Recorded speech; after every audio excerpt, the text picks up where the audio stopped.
таджикское кино смогло завоевать свое место в мировом кинематографе и стать важной частью национальной культуры. Истоки таджикского кино.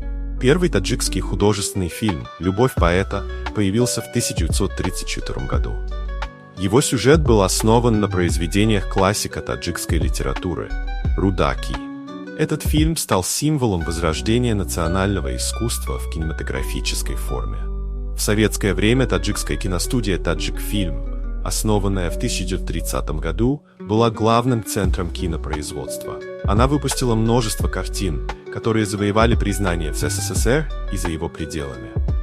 Золотой век таджикского кино. С 1960-х по 1980-е годы можно назвать золотым веком таджикского кино. Фильмы этого периода отличались художественной глубиной, мастерским использованием национальной тематики и уникальными сюжетами. Среди них «Дахунда»,